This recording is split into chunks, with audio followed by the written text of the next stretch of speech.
एक बार एक व्यक्ति एक रेड लाइट एरिया में जाता है। रेड लाइट एरिया के एक कोठे में जाता है। वहां का दरवाजा खोलकर जैसे सामने देखता है तो सामने लगभग 20 अलग अलग महिलाएं हैं जो कि काफी सुंदर दिखाई दे रही थी। उन महिलाओं में से एक महिला को चुनने की उसको आजादी थी। वो बारी बारी से महिलाओं को देख रहा था और उनमें से किसी एक का उसको चुनाव करना था। जैसे ही एक महिला पर उसकी नजर पहुंचती है तो उस महिला की आंखें झुक जाती हैं। उस महिला की झुकी हुई नजरों को देखने के बाद वो सोचने पर मजबूर हो जाता है। ऐसा लग रहा था कि ये चेहरा तो कोई जाना पहचाना चेहरा है, क्योंकि उसके पहनावे, उसके कपड़े अब से पहले शायद उसने इस तरह से कभी उसे देखा नहीं था। वो उसी महिला का चयन करता है और उसे कमरे के अंदर लेके जाता है। जब उससे बातचीत करता है तो पता चलता है कि वो महिला कोई और नहीं बल्कि उसी की धर्म पत्नी है, उसी की बीवी है। अपनी ही बीवी को उस रेड लाइट एरिया के कोठे में देखने के बाद वाकई उसके पैरों तले जमीन खिसक जाती है। वो सोचने पर मजबूर हो जाता है, आखिरकार करे तो क्या करे, ये कहां से कैसे यहां पर पहुंची। बहुत सारे सवाल थे, उन सवालों के जवाब वो जानने की कोशिश में था। और जब सवालों के जवाब जानता है तो वो एक ऐसा कदम उठाता है जिस कदम को सुनने के बाद शायद आप भी उसको सैल्यूट करने पर मजबूर हो जाएंगे। क्योंकि किसी भी महिला से चाहे छोटी से छोटी गलती हो, जाने में हो या अनजाने में हो जाए तो उसकी गलती माफ नहीं होती है, बल्कि पुरुषों की गलती को कई बार नजरअंदाज कर दिया जाता है। मगर इस पुरुष ने उस महिला की तमाम गलतियों को नजरअंदाज करते हुए जो कदम उठाया है, वाकई सैल्यूट वाला कदम उठाया है। ये आज की जो सच्ची घटना मैं आपको सुनाने जा रहा हूँ, ये सच्ची घटना है कर्नाटक प्रदेश की राजधानी बेंगलुरु की। दरअसल एक व्यक्ति जिसका नाम साहिल है, जो कि बेंगलुरु शहर का रहने वाला है, एक मल्टीनेशनल कंपनी में काम करता था। मल्टीनेशनल कंपनी में काम करता था। उसकी कंपनी ने उसको एक असाइनमेंट के लिए बुलाया था मुंबई में बुलाया गया था कि आपको यहाँ पर आना है कुछ समय के लिए। अभी 2 या 3 महीने ही हुए थे उसकी शादी को। अपनी पत्नी को छोड़कर वो जाना नहीं चाहता था, लेकिन मल्टीनेशनल कंपनी का, जिस कंपनी में काम कर रहा था, उस कंपनी का मामला था, आखिरकार उसको जाना पड़ता है। जब वो वहाँ पहुँच जाता है, 1-2 हफ्ते काम करता है। 1-2 हफ्ते काम करने के बाद अपनी पत्नी से बातचीत करता है, कहता है कि क्या तुम मुंबई घूमना चाहोगी। जैसे ये बात अपनी पत्नी से कहता है तो उसकी पत्नी एकदम खुश हो जाती है, खिलखिला जाती है। कहती है कि मेरा तो सपना था बचपन का, बचपन से ही मैं चाहती कि मुंबई जाऊं, वहां जाके देखूं। आज तक तो मैंने सिर्फ मुंबई को टेलीविजन पे या फिर फिल्मों में देखा है, साक्षात देखने को मिलेगा तो कितनी अच्छी बात है। जब अपने पति से इस तरह की बातें करती है तो उसका पति कहता है, परेशान होने की जरूरत नहीं है, 7 अक्टूबर 2011 का तुम्हारा रिजर्वेशन करा दिया गया है। फला तारीख को फला वक्त में आपकी ट्रेन मिलेगी, आप आराम से बेंगलोर से मुंबई का सफर पूरा करके सीधा मुंबई आइए, मैं तुम्हारा इंतजार करूंगा। वो दिन भी आता है और जब दिन आता है वो घर से कुछ तैयारी के साथ सीधा बेंगलोर के रेलवे स्टेशन पर जाती है और अपनी निर्धारित ट्रेन, अपनी निर्धारित बोगी, अपनी निर्धारित बर्थ पर जाकर बैठ जाती है। और सबसे पहले फ़ोन करती है अपने सास और ससुर को। कहती है कि मम्मी पापा मैं ट्रेन में बैठ गई हूँ और लगभग 1000 किलोमीटर का ये सफ़र है, 16-17 घंटे में पूरा हो जाएगा और मैं साहिल के पास पहुँच जाऊँगी।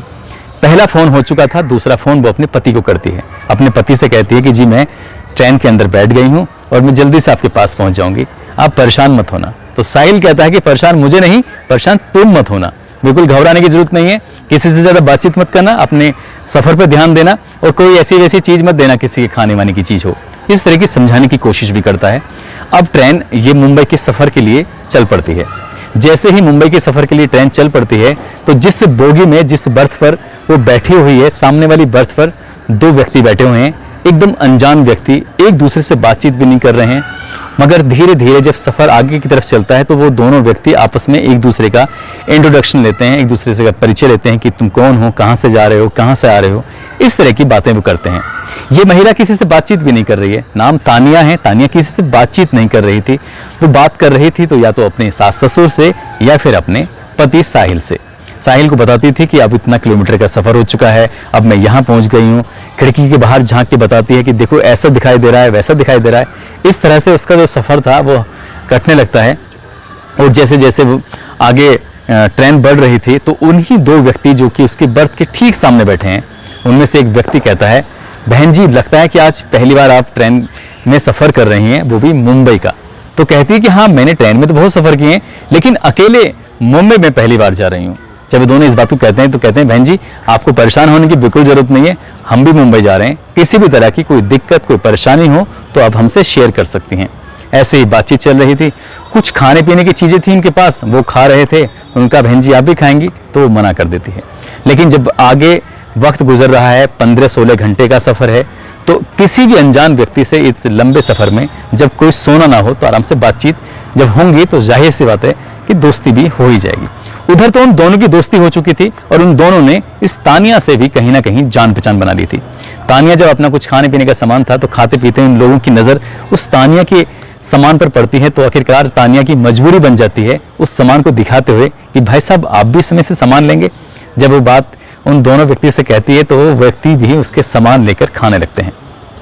कुछ देर के बाद कुछ सामान वो भी लेते हैं तो वो भी तानिया की तरफ हाथ बढ़ा देते हैं कि बहन जी आप भी कुछ सामान खाओगी। इस तरह से ये जो सफ़र था वो वाकई बहुत सुहाना था और बहुत बढ़िया सफ़र चल रहा था। चलते चलते लगभग 150 किलोमीटर के आसपास अभी बस मुंबई बाकी था, यानी कि 1000 किलोमीटर में से 850 किलोमीटर का सफ़र तय हो चुका था। तानिया अपने पति साहिल को फ़ोन मिलाती है और कहती है कि मैं अभी आपसे 150 किलोमीटर दूर हूँ।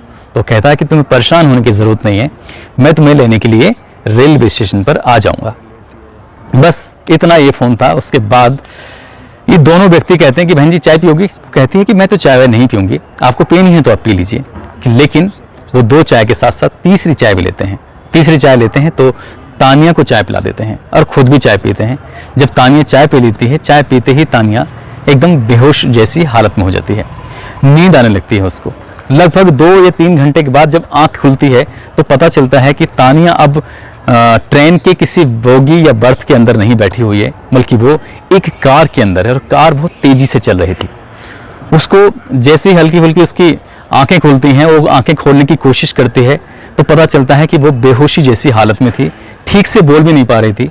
लेकिन उसको वही दोनों व्यक्ति कार के अंदर दिखाई देते हैं और एक व्यक्ति और था जो कार चला रहा था। ये एक नया व्यक्ति है जिसको देखने के बाद साफ अंदाजा लगाया जा सकता था क्योंकि उसके साथ कोई ना कोई अनहोनी घटना हो चुकी है।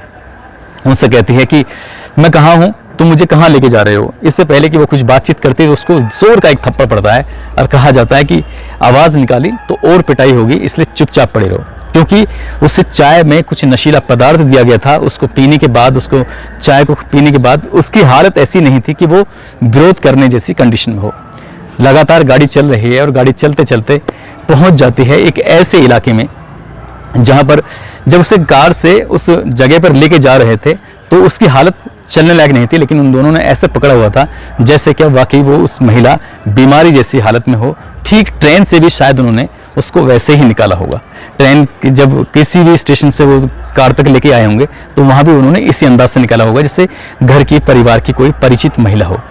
अब ये सीधा पहुंच जाते हैं किसी मुंबई के रेड लाइट एरिया के एक कोठे पर और वहाँ पर 2 महिलाएं बैठी हुई थी, उनसे बार्गेनिंग चल रही थी, बातचीत चल रही थी उसको बेचने की। आखिरकार सौदा तैयार हो जाता है, पक जाता है और कम से कम उसकी कीमत लगती है 45,000 रुपये। 45,000 रुपये लेके वो दोनों व्यक्ति वहाँ से रफू चक्कर हो जाते हैं और वो महिला उससे हल्का हल्का होश आने लगता है और वो गिड़गिड़ाने लगती है, वो रोने लगती है, वो रहम की भीख भी मांगती है। उन दोनों से भी वो उसको ठोकर मारते हुए वहाँ से निकल जाते हैं। अब ये एक कोठे पर मौजूद थी और कोठे का नज़ारा जब देखती है, दृश्य देखती है तो वहाँ पर पहले से ही कितनी ही लड़कियां थीं जिन्होंने अपने लिबास भी ऐसे पहने हुए थे जिसे देखकर कोई भी पुरुष उत्तेजित हो जाए। अब उस महिला को एक कमरे में बंद कर दिया जाता है क्योंकि वो विरोध करने पर उतारू हो गई थी। वो चीख रही थी, चिल्ला रही थी, इसलिए उसको बांध कर एक कुर्सी पर रखा जाता है और चिल्लाए ना इसलिए उसका मुंह भी बंद कर दिया जाता है। बात 7 अक्टूबर को वो घर से चली थी। अब ये 8 अक्टूबर, 9 अक्टूबर इस तरह से एक एक दिन गुजरने लगता है और धीरे धीरे करके लगभग 15 दिन गुजर जाते हैं। उधर उसका पति रेलवे स्टेशन पे इंतजार कर रहा था। काफी इंतजार करने के बाद जब उसकी पत्नी उसको वहां दिखाई नहीं देती है तो वो बहुत परेशान हो जाता है। फोन करता है तो स्विच ऑफ आता है। अपने माँ बाप से पूछता है, फिर जाकर रेलवे स्टेशन पर जीआरपी को भी सूचना देता है, साथ ही पुलिस स्टेशन में भी जाता है और अपनी पत्नी की गुमशुदगी दर्ज कराता है। और वो तमाम कोशिशें करता है अपनी पत्नी को तलाश करने की ताकि उसकी पत्नी मिल जाए। सीधा वो बेंगलोर के रेलवे स्टेशन पर जाता है और जाकर वहाँ के सीसीटीवी चेक कराता है। देखता है कि वाकई उसकी पत्नी तो रेलवे स्टेशन के पर आई है और ट्रेन के अंदर बैठी है, लेकिन है तो कहाँ है। वो तमाम कोशिशें कर रहा था उधर। इधर उसकी पत्नी टॉर्चर हो रही थी, रोज उसको मारा जाता था, रोज उसको पीटा जाता था, रोज उसको खाना भी नहीं दिया जाता था और जितनी जाति जितना हैवानियत उसके साथ हो रही थी उसकी उसने कभी कल्पना भी नहीं की थी। जब धीरे धीरे एक दिन गुजरने लगते हैं, 16वें दिन उस कोठे की जो मालिक है सुनीता पुजारी उससे कहती है कि बहुत दिन हो गए, यदि आज तुम तैयार होकर ग्राहक के लिए तैयार नहीं होती हो तो फिर तुम्हारा वो हश्र किया जाएगा जिसकी तुमने कभी कल्पना भी नहीं की थी। लड़कियों, इसको समझा दो। जो पहले से वहां लड़कियां काम कर रही थी उन लड़कियों पर दबाव बनाया जाता है और वो लड़कियां कहती हैं कि तानिया तुम मान जाओ, क्योंकि अब यहाँ से तुम्हारे जाने का रास्ते सब बंद हो चुके हैं, तुम्हें यहीं रहना होगा, यही काम करना होगा, अब तुम्हें कोई छुड़ा नहीं सकता, कोई तुम्हें बचा नहीं सकता, कोई तुम्हारी यह मदद करने वाला भी नहीं आएगा। 16वें दिन आखिरकार तानिया टूट जाती है और तानिया भी ऐसे कपड़े पहनती है जिसको कपड़े को देखने के बाद कोई भी पुरुष उसकी तरफ उत्तेजित हो जाए, आकर्षित हो जाए। और आज उन 20-22 महिलाओं में से तानिया का नंबर था, क्योंकि ग्राहक ने तानिया को ही पसंद किया था। तानिया को लेकर वो कमरे में जाता है और जाने के बाद जैसे ही वो अंदर के दरवाज़ा बंद करता है, चटकनी बंद करता है, तो वो तानिया गिड़गिड़ाने लगती है, रोने लगती है। और रोती भी ऐसे है कि उस कमरे से उसकी आवाज़ बाहर नहीं जाती। उसकी आंखों में आंसू थे और वो आंसू टपक रहे थे। रोते हुए पैरों में पकड़ के वो कहती है कि भैया मुझे माफ़ कर दीजिए, मैं ऐसे से यहाँ पर चले आई हूँ, मेरे पति साहिल हैं जो कि मल्टीनेशनल कंपनी में काम करते हैं, मुझे तो सिर्फ यहाँ मुंबई घूमने के लिए आना था, किसी ने मुझे चाय में कुछ नशीला पदार्थ पिलाया और मुझे यहाँ पहुँचा दिया। वो अपनी परेशानी, अपना दर्द जब बयां करती है तो उस व्यक्ति ने, हालांकि कोठे पर आने वाला व्यक्ति कभी शरीफ तो हो ही नहीं सकता, इसलिए उस व्यक्ति ने इंसानियत का परिचय देते हुए कहा कि मैं तुम्हारी क्या मदद कर सकता हूँ। जब बात मदद करने की आती है तब वो कहती है कि मुझे मेरे पति से बात करा दो। उधर उसका पति अपनी पत्नी को तलाश करने की तमाम वो कोशिशें कर रहा था।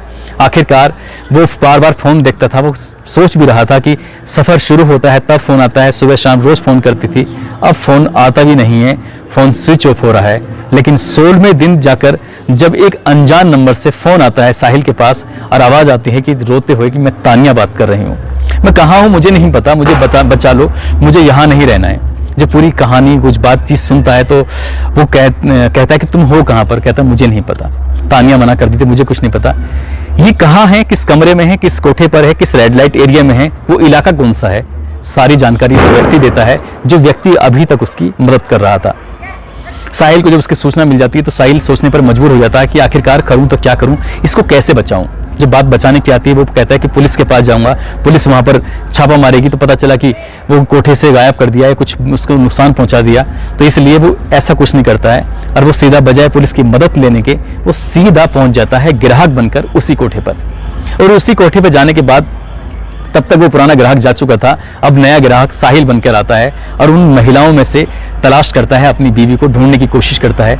हर महिला को रिजेक्ट कर देता है, ये नहीं चाहिए, ये नहीं चाहिए, ये नहीं चाहिए। जब नंबर आता है तानिया का कि हाँ एक लड़की जो नई वाली है उसको लिखाओ, शायद उसको ये पसंद कर लेगा।